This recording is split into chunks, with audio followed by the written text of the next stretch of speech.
I'm about to show you one of the easiest and cheapest tire repairs you'll ever make. That easy. Let's go. So my neighbor asked me to check out his tire off of his snowblower. He says it keeps going flat. I told him not a problem, I'll check that out. So I've already aired it up.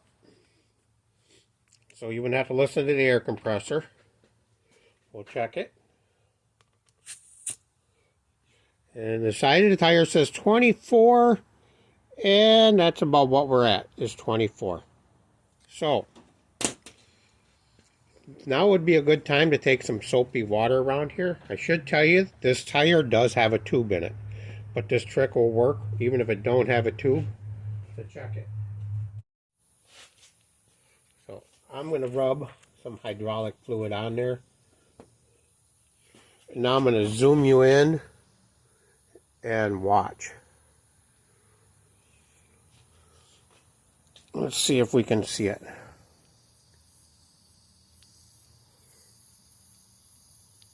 See it? See the bubbles in there? See it bubbling?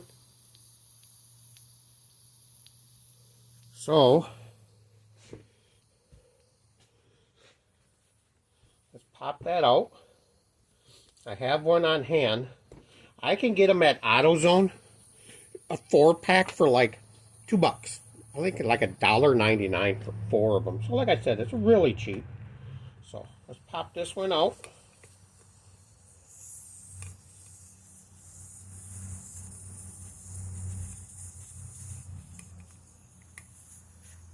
The screws out.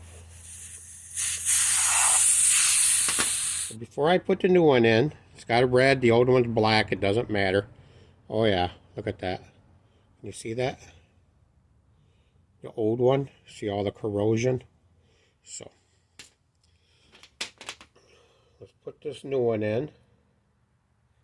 Pull the valve stem back out.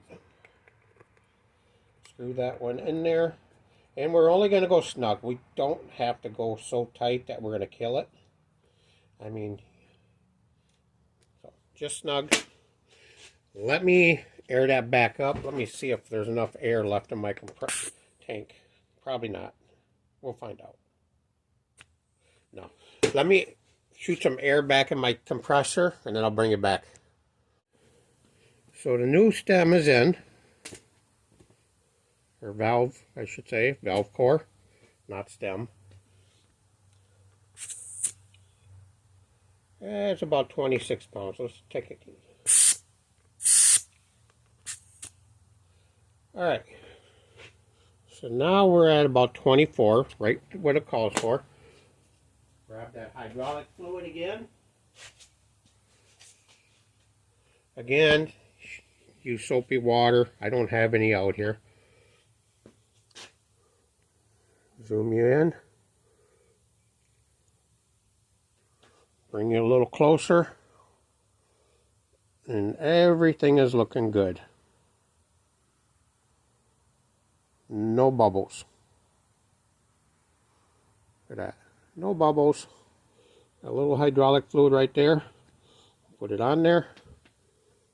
Yeah. So that took care of the problem. So that's it. Pretty quick, pretty simple. Now I'll dry that off to get that hydraulic fluid out of there so it doesn't freeze up on them. But that's pretty simple. Don't forget to put your cap back on. So until next time, take care.